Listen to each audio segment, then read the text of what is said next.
Top 3లో మరొక అంశం చూసుకున్నట్లయితే సూర్యాపేట జిల్లాలో కాంగ్రెస్ గుండాలు రెచ్చిపోయారు. సర్పంచ్ ఎన్నికల్లో ఓడిపోతామనే భయంతో నూతనకల్ మండలం లింగంపల్లిలో బీఆర్ఎస్ కార్యకర్తలపై కర్రలు రాళ్లతో 70 మంది కాంగ్రెస్ గుండాలు విచక్షణారహితంగా దాడి చేశారు. ఈ ఘటనలో ఉప్పల మల్లయ్య అక్కడికక్కడే దుర్మరణం చెందాడు.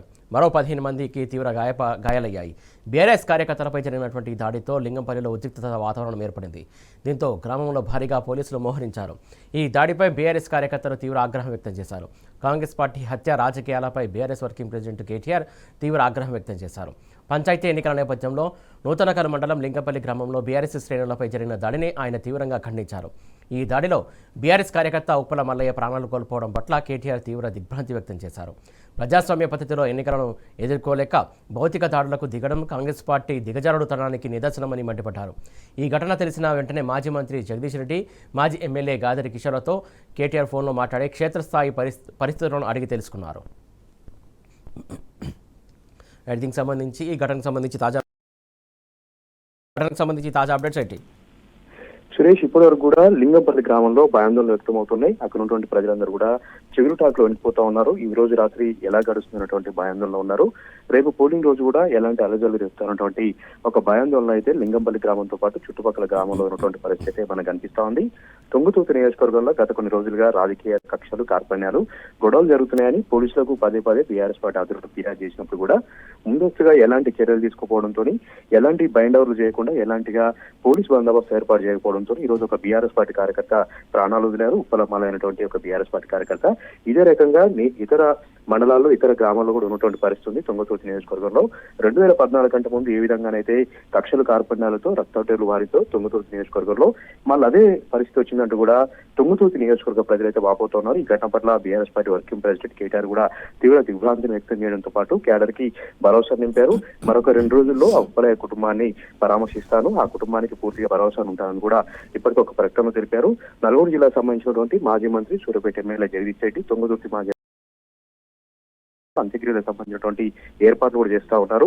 ఇప్పటికైనా సరే పోలీసులు కళ్ళు తెరిచి చోద్యం చూడకుండా పటిష్టమైనటువంటి బందోబస్తు ఏర్పాటు చేయడంతో పాటు ఈ దాడిలో పాల్గొన్నటువంటి కాంగ్రెస్ పార్టీ సంబంధించిన నాయకులని, గుండాలని బైండ్ ఓవర్ చేయాలి, వారిపైన పీఠాక్రమం నమోదు చేయాలి, పూర్తి భద్రతగా, శాంతియుతంగా, ప్రజాస్వామ్యయుతంగా ఎన్నికలు జరిగేలాగా చర్యలు తీసుకోవాలంటూ కూడా లింగంపల్లి గ్రామంతో పాటు తుంగతుర్తి నియోజకవర్గంలోని ప్రతి గ్రామంలో కూడా డిమాండ్లు వ్యక్తమవుతున్నాయి. సురేష్, రాము, అంటే కాంగ్రెస్ సంబంధించినటువంటి నాయకులు కావచ్చు, దాదాపు అంత పెద్ద సంఖ్యలో వచ్చారంటే ఇంకేం చేద్దామని అనుకున్నారు? అంటే ఎందుకు ఇట్లా దాడులకు పాల్పడుతున్నారు? ఎందుకు ఇట్లా విచక్షణరహితంగా దాడులు చేయాల్సినటువంటి అవసరం ఏమొచ్చింది అనుకుంటున్నారు? పల్లెలన్నీ కూడా బీఆర్ఎస్ పార్టీ వెంట నడుస్తా ఉన్నాయి. పల్లె ప్రజలు, పల్లె ఓటర్లందరూ కూడా కేసీఆర్ గారి నాయకత్వాన్ని కోరుకుంటూ పెద్ద ఎత్తున కూడా మద్దతు అక్కడ కూడగొడతా ఉన్నారు.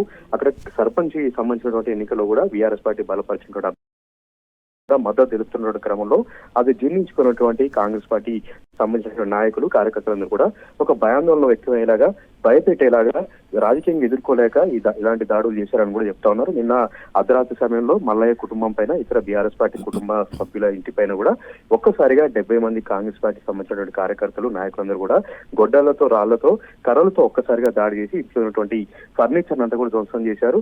దొరికిన వారికి దొరికినట్టుగా విచక్షణ రహితంగా దాడి చేయడంతో మల్లయ్య తలబగి చంపారు. మరొక 15 మంది కూడా తీవ్రంగా గాయాలుకోవడం జరిగింది. ప్రతి గ్రామంలో కూడా గులాబీ పార్టీకి పెద్ద ఎత్తున కూడా మద్దతు లభిస్తున్నాం. ఎక్కడికి వెళ్ళినా కూడా గులాబీ పార్టీ మద్దతుదారులు గెలుస్తున్నటువంటి ప్రచార నేపథ్యంలో బెంబేలెత్తిపోయినటువంటి కాంగ్రెస్ పార్టీ నాయకులు ఈ దాడులకు పాల్పడుతున్నారని కూడా చెప్తా ఉన్నారు. ఇది ఖచ్చితంగా ప్రజా తిరుగుబాటు ఏదైతే ఉందో దాన్ని కప్పిపుచ్చడానికి, ప్రజా వ్యతిరేకతను కప్పిపుచ్చడానికి మాత్రమే కాంగ్రెస్ పార్టీ నాయకులు దాడిలో పాల్పడుతా ఉన్నారు. ఖచ్చితంగా ఇంతకింతకు చెల్లిస్తాం, కాంగ్రెస్ పార్టీ నాయకులకు రాజకీయంగా బూతి చెప్తామంటూ కూడా మాజీ మంత్రి సూర్యాపేట ఎమ్మెల్యే జగదీష్ రెడ్డి తెలిపారు. బీఆర్ఎస్ పార్టీ కార్యకర్తలు సంయమనం పాటించాలి, ఖచ్చితంగా శాంతియుత వాతావరణంలో ఎన్నికలు జరిగేలాగా ప్రతి ఒక్కరు సహకరించాలంటూ కూడా ఇప్పటికే పిలుపునిచ్చారు. సురేష్, రాము, ఏదైతే బీఆర్ఎస్ సంబంధించినటువంటి 15 మంది కార్యకర్తలకు సంబంధించి సీరియస్ ఉందని చెప్తున్నారు కదా, వారి పరిస్థితి ఎలా ఉంది? ప్రస్తుతానికి వారికి ఏంటి పరిస్థితి ఎలా ఉండాలి? వారందరినీ కూడా హైదరాబాద్ నుంచి వైద్యం చేస్తా ఉన్నారు. అయితే ఇప్పటి వరకు కూడా గ్రామంలో ఎస్పీ గానీ, డిఎస్పీ గానీ అక్కడ పర్యవేక్షణ చేయలేదు. గాయపడి వారికి సంబంధించినటువంటి కూడా వైద్యం సంబంధించి కూడా ఎలాంటి చర్యలు తీసుకోవట్లేదు. ఇప్పటి వరకు కూడా ప్లాటూన్లకు సంబంధించి కానీ, ఏదైతే కేంద్ర బలగాలకు సంబంధించినటువంటి దళాలు కూడా అక్కడ దింపలేదు.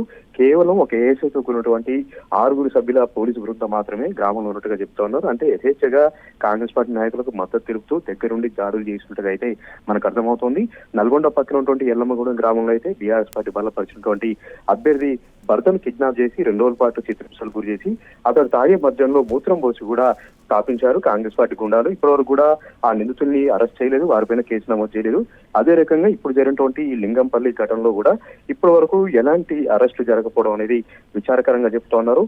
పోలీస్ స్టేషన్ లోనే ఎక్కడ ఉన్నటువంటి రిటర్నింగ్ అధికారుల ముందే కాంగ్రెస్ పార్టీ నాయకులు బలవంతంగా బీఆర్ఎస్ పార్టీ నాయకులు కండవలు కప్పడం, దారికి ఇలాంటి ఘటనలు అయితే తుంగతుర్తి నియోజకవర్గంలో జరుగుతున్నాయి. ఇది మంచి పద్ధతి కాదు. 10 ఏళ్ల బీఆర్ఎస్ పార్టీ ప్రభుత్వంలో ఏ రోజు కూడా బెదిరింపుల పాల్పలేదు. ప్రజాస్వామ్యంగా అన్ని కూడా సక్రమంగా జరిగేలాగా చేశాం. ఇప్పుడున్నటువంటి కాంగ్రెస్ పార్టీ ప్రభుత్వం మాత్రం రాజకీయంగా ఎదుర్కొనలేకనే ఈ విధంగా దారిలో పాల్పడుతూ ఉంది, ఈ విధంగా దౌర్జన్యాలు పాల్పడుతున్నట్టు సర్వత్రు కూడా ఆగ్రహవేశాలు వ్యక్తమవుతున్నాయి. ఇప్పటికైనా సరే కాంగ్రెస్ పార్టీ నాయకులు ఎక్కడికక్కడ కూడా శాంతియుత వాతావరణం వెల్లివేసేలాగా చర్యలు తీసుకోవాలి. ప్రధానంగా పోలీసులు కళ్ళొప్పగించి చూస్తా ఉన్నారు, చోద్యం చూస్తా ఉన్నారు. పోలీస్ శాఖ వైఫల్యం అనేది ఇక్కడ మనకు స్పష్టంగా కనపడతా ఉంది. Suresh, right, thank you Ramu.